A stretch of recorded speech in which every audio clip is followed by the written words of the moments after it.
everyone, welcome back to my channel. My name is Michaela and today I'm doing my first ever recent reads. I've decided that instead of monthly wrap-ups, I'm going to be doing recent reads instead, just because I don't think I read enough books in a month to warrant doing monthly wrap-ups. So I have 9 books to talk to you about. These are the first 9 books I've read in 2020. I have evidently had a slow reading year considering it's April and I've only read 9 books. I'm trying to pick up the pace a little bit. Considering I read some of these books like 3 months ago, I don't remember much about my thoughts, but I did write notes to try to keep myself on track and not, forget everything that I've ever read and forget what every book is about. But with that, let's just get right into the video. So the first book I have read in 2020 was The Killer Across the Table by Johnny Douglas. So The Killer Across the Table is basically an account of Johnny Douglas, who, if you have watched the show Mindhunter, the whole show is based off him. He is a criminal profiler, I guess he would be called. But the whole book pretty much takes us through 4 cases. He basically was interviewing these 4 serial killers, or like just killers in general. And that's what the whole book was about. And I gave it 5 stars. I really enjoyed it. It took us into a really deep dive of these 4 cases he was studying. The mind behind why people do what they do is so incredibly interesting to me. So I really enjoyed this book. I really enjoyed Johnny Douglas as a person, what he did for the psychology, criminology field, I guess. He kind of created it. So yeah, it was really interesting. He's the one who created the words like unsub you see on all the shows, like MO, all of that kind of stuff. So he created all that with his team. So yeah, I really enjoyed his book. I listened to the audiobook and it was narrated by the guy who plays Holden on Mindhunter, Jonathan Groff. So that was really interesting, like to tie the show and the book together. So yeah, I gave it 5 stars. I really enjoyed it. I would definitely recommend it if you are into true crime and psychology, or if you're a fan of the Mindhunter show. So the next book I read in 2020 was Cinder by Marissa Meyer, and I gave this another 5 star. I had a pretty good reading time, I guess, the first few books I read this year. I was nervous to read Cinder because I had read Heartless by Marissa Meyer and I really hated it. But my friend Lisa from Lisa Marie Reads hypes the Lunar Chronicles so much that I was like, I have to read this just for her. I will leave her link down in the description. She does great reading vlogs. I had to read it for her and I read it and I was like thoroughly surprised. I was kind of shocked at how much I enjoyed this book. It's a sci-fi book inspired by Cinderella. It's about this girl named Cinder who's a cyborg, and she lives with her stepmom and her 2 stepsisters, and she is a mechanic and she works on like droids and stuff like that. And one day the Prince Kai, he brings I want to call it a droid, I can't remember, but he brings a droid to her station in the market and to get fixed. So that's how she initially meets Kai. But there's also a sickness going through. But the way that the kingdom is testing the sickness and trying to get a cure for it is by taking cyborgs that have been given by their families and testing them. And so obviously Cinder's mom signs her up and she goes and starts to get tested, and it pretty much goes from there. It's really enjoyable. It's very predictable. Like, I feel like as soon as you read it you kind of know what's going to happen, but for some reason I really enjoyed it. I also listened to this on audiobook. I think the narrator did a great job, and yeah, I gave it 5 stars. I'm really excited to continue on in the series. It was one of my first introductions to sci-fi, like one of the first sci-fi books I've ever read. I was pleasantly surprised, and I'm hoping to actually pick up some more sci-fi from this book. So thank you, Lisa, for the recommendation, and Marissa Meyer, you killed it. So the third book I read was Stay Sexy and Don't Get Murdered by Karen Kilgariff and Georgia Hardstark. If you listen to the My Favorite Murder podcast, you will know who these 2 wonderful ladies are. But if you don't listen to it, these 2 ladies have a podcast named My Favorite Murder, and it's a comedy murder podcast. So they pretty much talk about 2 murders that they are interested, their favorite murders every week, and add humor to it, but in a really respectful way that brings lightheartedness to this situation but doesn't take away from the seriousness of it either. And I enjoyed this. It's kind of like a self-help book, but they still add in little elements of who they are, and I don't think you would get much out of this unless you listen to the podcast. So yeah, I would highly recommend the podcast. I also listened to this on audiobook and it's narrated by them, so it was just like listening to a really long episode of the podcast, but more about their lives. And yeah, I really enjoyed it. recommend the podcast. You should definitely check out the podcast if you don't, and you like podcasts. And yeah, so this was the third book I listened to this year. The next book I read this year is Paperweight by Meg Haston, and this book took me by surprise. So it's basically about a girl named Stevie who has an eating disorder, and she is checked into a treatment facility by her father, and it's pretty much, we're just following her story of being in this treatment center, and it hit me a lot harder than I thought it was going to. I thought this story was so much more than just a girl struggling with an eating disorder. It delved into how people justify their disorder, how people look at others while they have their disorder and their sickness, and how people fall into their sickness in the first place, and how they have to really hit rock bottom. And that's not just for eating disorders. I think that's for a lot of things. And most importantly, it showed how people can heal and how their sickness or disorder does not define them and does not make them who they are. And it was just such a good book. The main character, Stevie, is unlikable, I guess, but she's unlikable for a reason. And you just root for her so hard, and you just want her to get better, and you want her to see what she's doing to not only herself but others around her. It's just such an important read, I think. There's also the Shrink character in here, her therapist, and that therapist hit me so hard. I feel like she's a really accurate depiction of a therapist, and some of the things she was saying in here was making me cry, even though she wasn't talking to me, but it really felt like she was talking to me. And yeah, this book, I gave this 5 stars if you can't tell. I think everybody should read this. If you haven't read this, I definitely recommend picking it up, but there are obviously a lot of trigger warnings in here. Make sure to check them out before you pick it up. So the next book I read was Heroine by Mandy McGinnis. I read this on audio as well, and this book is about a girl named Mickey who gets in a bad car accident with her friend, and she pretty much gains a addiction to opioids from that car crash because she's given pills at the hospital. And she's also a softball player, so she uses that addiction to get herself back ready, I guess, for the next season.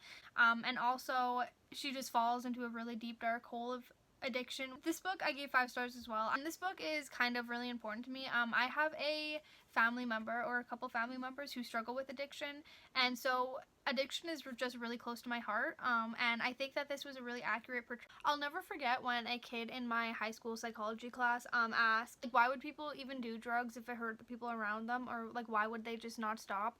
And I wish that I had this book to hand to that girl, because I think this book answers that question perfectly. I don't know, I just really think that this was well done.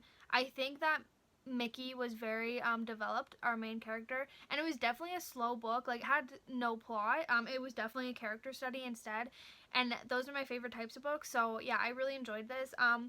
The one thing I wish was a little bit more developed was the side characters. There's a girl named Josie who becomes Mickey's best friend, I guess, or like using buddy, who she meets at her dealer's house, and I wish that we could have saw her story a little bit more. I would be interested in, honestly, a whole book about Josie, but yeah, I wish the side characters were a little bit more developed, but I was hurting for Mickey. I just felt very, I just felt a lot for Mickey. I think that she was really well developed. Yeah, and I don't know, this book just kind of hit me different because, like I said, I have family members that struggle with addiction, and so this is a book that I will cherish probably closely to my heart. And yeah, it's just a really important one to me. So I would highly recommend checking this one out as well. Again, you need to probably check out the trigger warnings for these because there are quite a bit, but if you can handle the subject matter, yeah, I definitely recommend checking it out.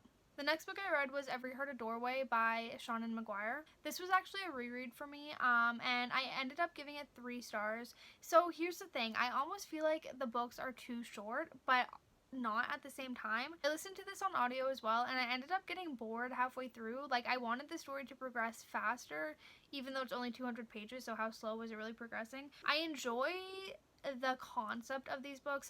If you don't know what they're about, they're pretty much, the first one anyways, is about a school for all of these children who end up going into their like little doors, kind of like think Alice in Wonderland, and then they come back from these worlds that they went to that they call home, and they just don't fit in the real world anymore. So this school is specifically for the children who wish that they could go back. Pretty much a murder mystery ensues as well.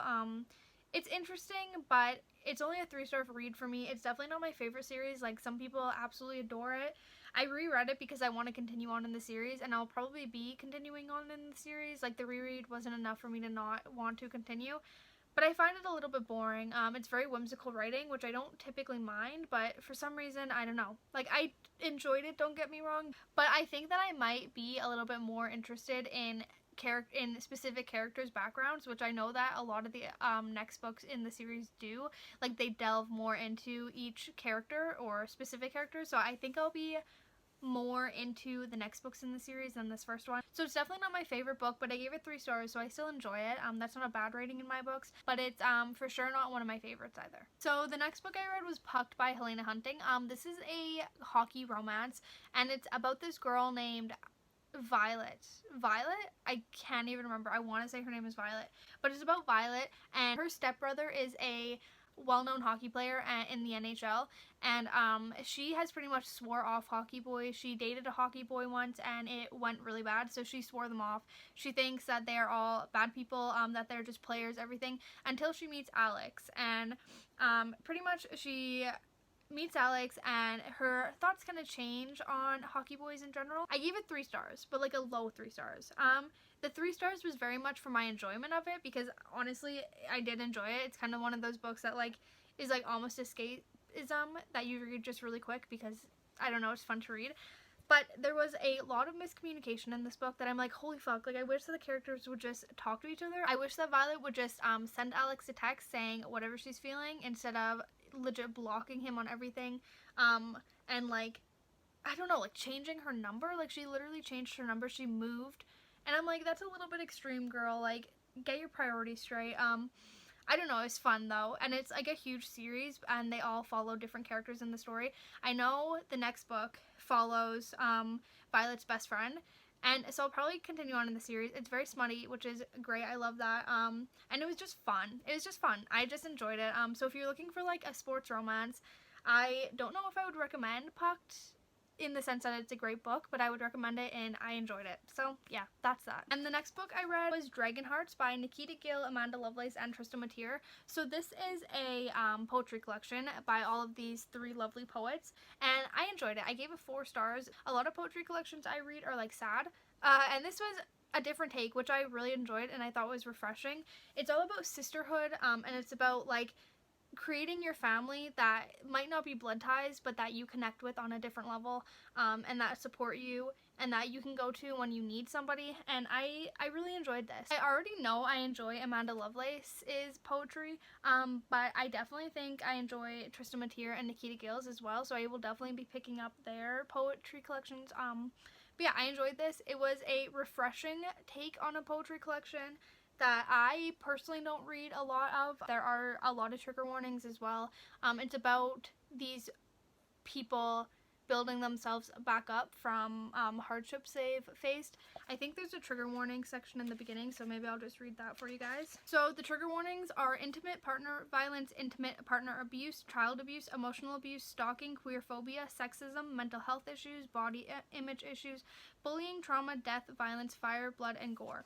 So that seems like a lot, and so I would definitely be cautious going into this one, and it does deal with all of those things, but I feel like more so it deals with building yourself back up after these horrible things happen to you, and finding a community that loves you, and finding your finding a family and all the people who support you and love you, and just making community. I think that was like the biggest theme I took from it. So yeah, this was the next book I read, and I gave it 4 stars. And the last book I'm going to be talking about in this recent reads, I went into quite a bit of detail in my Owls Week 1 vlog, so I will link that down below as well. So I'm not going to talk about this book a whole lot because you can check that out there, but that was A Study in Charlotte by Brittany Cavallaro. So I gave this book 3 stars. I enjoyed it, but not as much as I was hoping to. It's about a girl named Charlotte Holmes and a guy named Jamie Watson, and they are descendants from Sherlock Holmes and Dr. Watson, and they both go to this private high school, and a boy that they both don't like ends up dying, and they pretty much get framed for this murder, or somebody's attempting to frame them for this murder, and so pretty much Charlotte and Jamie, they take it into their own hands to solve the murder. Characters were a huge redeeming factor in this story for me. They are probably what made me give it 3 stars, and I will definitely be continuing on in the series because of the characters, because I love them so much. but I found it very predictable. It's a YA mystery and it felt very YA mystery-ish. I just wish that the mystery was built up a little bit more. I wish that it wasn't so predictable. I wish that you couldn't tell who was gonna do everything right from like the beginning. I mean, that's how I found it anyways. But yeah, I go into way more thoughts in this in my Owls vlog, so I will definitely link that down below. But I gave it 3 stars. I think that it was fun. I think the banter was fun. Another thing I say in my vlog was that I wish that the characters were aged up a little bit. Like, I wish that it was set in a college, like a prestigious private college instead of high school, because I felt like the characters should have been a little bit older than what they were, which I have been finding with a lot of YA recently. I gave it 3 stars. I didn't hate it. I'll definitely be continuing on in the series, but it wasn't my favorite book I've ever read. So those are all the 9 books I've read in the beginning of 2020. Let me know if you like recent reads compared to wrap-ups. I feel like if I did wrap-ups, I'd just be talking about like one book though. So yeah, let me know what you think of recent reads, if you enjoy them.